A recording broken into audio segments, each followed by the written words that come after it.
Yohanes 17 ayat 3, ini bagian dari doa Tuhan Yesus kepada Bapaknya sebelum dia ditangkap waktu itu ya di taman di Getsemani. Dan dikatakan di Yohanes 17 ayat 3 itu, inilah hidup yang kekal itu, yaitu bahwa mereka mengenal Engkau, satu-satunya Allah yang benar, dan mengenal Yesus Kristus yang telah Engkau utus. Jadi yang disebut hidup yang kekal itu adalah mengenal Bapa dan mengenal Yesus Kristus. Jadi ini soal hubungan, relationships with God. Dan kata mengenal ini dalam bahasa aslinya ginosko, artinya mengenal dalam keintiman. Kata ini juga digunakan untuk menunjukkan hubungan intim suami dengan istrinya. Jadi itulah sebenarnya kekristenan, ya, mempunyai hubungan dengan Tuhan, relationships with God. Dan kalau yang namanya relationships tentu tidak hanya menyangkut pengetahuan di otak kita, ya. Misalnya kalau saya bilang saya tahu Presiden Jokowi, ya, saya tahu, tapi kan saya tidak kenal, ya.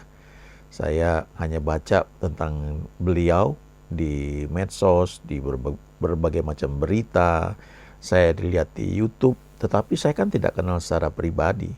Saya tidak bisa datang ke istana lalu diterima begitu saja oleh beliau karena saya tidak punya hubungan secara khusus. Saya tidak kenal beliau secara pribadi. Saya bukan anggota keluarganya. Jadi tentunya saya cuma tahu beliau dari berita-berita yang saya baca di berbagai media sosial. Jadi beda sekali antara tahu dengan mengenal. Kalau kita belajar tentang Tuhan, itu beda dengan belajar mengenal Tuhan. Kalau zaman dulu saya kuliah ya, ketika ada teman pria ya, ada yang naksir sama satu teman putri, maka pertama-tama cari tahu dulu ya, biasanya begitu. Ini tinggal di mana, kuliah jurusan apa, angkatan berapa, hobinya apa ya. Tanya sana, tanya sini, lalu kemudian mulai melakukan pendekatan ya, PDKT. Nah, itu awalnya mungkin bersama-sama dengan teman-teman ya, cari kesempatan, lalu setelah itu ya secara pribadi ya membangun hubungan untuk mengenal. Ya, itu namanya mengenal, beda dengan cuma tahu saja. Nah, jadi kekristenan itu bukan soal agama ya, it's not about religion, tapi it's about relationships ya, hubungan dengan Tuhan. Ini yang Yohanes 17 ayat 3 ya. Now this is eternal life, that they know you, the only true God, and Jesus Christ whom you have sent. Jadi inilah kehidupan yang kekal itu, yaitu bahwa mereka, ya murid-murid Yesus, yaitu kita yang percaya kepada Dia, kita mengenal Allah Bapa dan mengenal Yesus Kristus. Di Yohanes 14 ayat 6 dikatakan, akulah jalan dan kebenaran dan hidup. Tidak ada seorang pun yang datang kepada Bapa kalau tidak melalui aku. Tentunya waktu kita belajar mengenal ya kita mulai juga dari fakta ya, mungkin lewat berita ya, lewat kita dengar seseorang berkata. Tapi selanjutnya waktu kita bertumbuh dalam hubungan dengan Tuhan ya, kita mengenal Dia, itu akan menyangkut emosi kita. Ya coba bayangkanlah kalau kita misalnya bertamu ke rumah seorang teman kita, apakah kita ngobrol seperti robot ya? Kan tidak. Ya, itu melibatkan emosi kita. Kita bercanda, tertawa ya, kemudian menikmati sama-sama mungkin makanan, minuman ya. Apalagi kalau kita ke rumah pacar kita ya, waktu belum menikah gitu kan. Kan melibatkan emosi di situ ya. Ada perasaan senang ya, perasaan kangen kalau lama nggak ketemu ya, terus ngobrol macam-macam kemana-mana, itu ada melibatkan emosi kita ya, lalu melibatkan kehendak bebas kita juga. Itu namanya relationship, itu hubungan antara kita dengan Tuhan ya. Nah coba kita lihat sebentar ini ya, ada satu kalau beberapa penjelasan yang baik ini ya.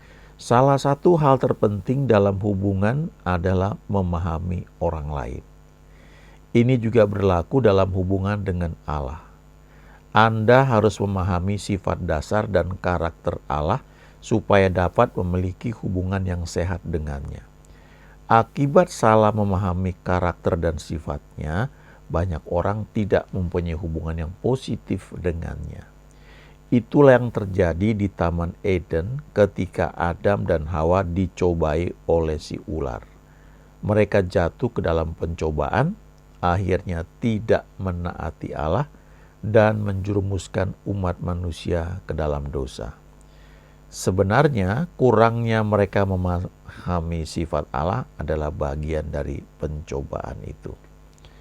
Ya, kalau kita aplikasikan dengan hubungan kita dengan teman kita, ya, dengan orang yang kita kasihi, itu juga sama, ya. Bagaimana kita bisa menangkap ya seseorang itu mengasihi kita, ya, atau bagaimana kita menyatakan kasih kita kepada orang lain? Ada berbagai macam bahasa kasih, ya. Ada yang menunjukkan perhatian, menunjukkan kasihnya itu dengan pemberian, ya, memberikan oleh-oleh, memberikan macam-macam, ya, bisa uang dan sebagainya, itu menunjukkan kasih, ya. Bisa juga karena memberi semangat, kata-kata dukungan, ya, kamu keren ya, bagus sekali loh, ya, kamu ya kayak seperti itu, ya. Itu salah satu bentuk bahasa kasih, ya. Ada 5, ya. Coba kita baca lagi nih, ya, yang berikutnya lagi ini penjelasan yang baik ini. Kisah dalam Kejadian 3 ayat 1 sampai dengan 5 tidak asing bagi kebanyakan orang. Adapun ular ialah yang paling cerdik dari segala binatang di darat yang dijadikan oleh Tuhan Allah. Ular itu berkata kepada perempuan itu, tentulah Allah berfirman, semua pohon dalam taman ini jangan kamu makan buahnya, bukan? Lalu sahut perempuan itu kepada ular itu, buah pohon-pohonan dalam taman ini boleh kami makan, tetapi tentang buah pohon yang ada di tengah-tengah taman, Allah berfirman, jangan kamu makan ataupun raba buah itu, nanti kamu mati. Tetapi ular itu berkata kepada perempuan itu, sekali-kali kamu tidak akan mati. Tetapi Allah mengetahui bahwa pada waktu kamu memakannya, matamu akan terbuka dan kamu akan menjadi seperti Allah, tahu tentang yang baik dan yang jahat. Jadi di sini Hawa tidak pegang firman dengan benar, ya. Dia tambahin firman. Karena dia bilang, Allah berfirman jangan kamu makan ataupun raba buah itu, nanti kamu mati. Sebenarnya kan gak dilarang meraba buah itu, yang gak boleh itu dimakan. Ya dipetik pun gak apa-apa, jangan dimakan. Cuma kalau sudah diraba, dipetik, nah itu sudah makin dekat, ya, mengundang untuk dimakan. Ya, tapi firman berkata jangan kamu makan, ya. Jadi iblis ini menggoda Hawa, ya. Dia mau nunjukkan kepada Hawa bahwa Tuhan itu jahat, gitu, ya. Ya, Tuhan itu tidak ingin kamu tuh tahu bahwa kamu nanti bisa seperti dia, ya. Sebab kalau kamu makan buah ini, matamu akan terbuka, jadi kamu akan menjadi seperti Allah. Kamu tahu tentang yang baik dan yang jahat. Nah, Allah nggak mau, ya, Tuhan nggak mau kamu tahu seperti dia, gitu. Jadi ide iblis ini, ya, dia masukkan satu pemikiran bahwa Tuhan itu dia nggak baik, ya, dia jahat, ya, kira-kira seperti itu. Nah, hal yang sama juga begitu, ya, dalam kehidupan kita ini seringkali kecampur, ya. Banyak orang bilang, oh ini ada malapetaka, ya, sedang dicobai Tuhan, ya. Surat Yakobus berkata Allah tidak mencobai siapapun, ya. Dia adalah kasih, ya. God is love, ya. Jadi dia tidak mencobai kita dengan sesuatu yang jahat. Adalah kesalahan kita sendiri, ya, atau ada karena hal-hal lain yang menyebabkan kita mungkin mengalami hal-hal yang buruk, ya, tapi itu bukan dari Tuhan, ya, karena Tuhan tidak seperti itu, ya, because God is love, Allah adalah kasih. Kita lihat lagi nih, ya, Allah sangat ingin mendamaikan manusia dengan dirinya, bukan menghukum mereka. bukan mengingat-ingat dosa mereka, bukan mendakwa mereka karena dosa mereka. Begitulah hati Allah kepada manusia seperti yang diungkapkan dalam Alkitab. Dan begitu juga hatinya pada Anda saat ini. Anda harus mengerti hatinya yang sebenarnya bahwa Allah adalah kasih. Ya. God is love, 1 Yohanes 4 ayat 8. Ia ingin menghapuskan dosa-dosa Anda dan segala hal yang memisahkan Anda darinya. Ia sudah melakukannya melalui Yesus dan sekarang ia menawarkan pada Anda hubungan dengannya. Bukan berdasarkan perbuatan Anda, melainkan berdasarkan iman Anda dan penerimaan Anda bahwa Yesus menanggung dosa-dosa Anda. Sekarang Anda dapat mempunyai hubungan dengan Allah apapun kegagalan dalam hidup Anda. Ia hanya meminta Anda percaya pada Tuhan Yesus Kristus. Jadi, Yesus inilah satu-satunya jalan dan kebenaran dan hidup. Lewat dialah kita mengenal Tuhan, mengenal Allah Bapa. Dan selanjutnya, waktu kita menerima, ya, kita percaya kepada Yesus, maka kita menjadi ciptaan baru. Itu di Korintus 5 ayat 17. Kita menjadi anak-anak Allah, Yohanes 1 ayat 12. Kita punya hubungan antara kita dengan Tuhan, itu menjadi hubungan antara anak dengan Bapa. Nah, kesadaran ini harus makin kuat. Relationship ini sebagai anak dan Bapa itu harus tetap ada. Sekalipun kita melayani, kita sebagai hamba, ya hamba Tuhan, tapi kesadaran bahwa kita anak-anak Allah yang punya hubungan spesial sebagai anak kepada Bapa, itu harus tetap ada dan bahkan semakin kuat. Jadi salah satunya misalnya kita bisa ingat Matius 7 ya. Yesus berkata, kalau kamu yang jahat di dunia ini tahu memberi yang baik bagi anak-anakmu, apalagi Bapamu yang di surga. Ia akan memberikan yang baik ya kepada mereka yang meminta kepadanya.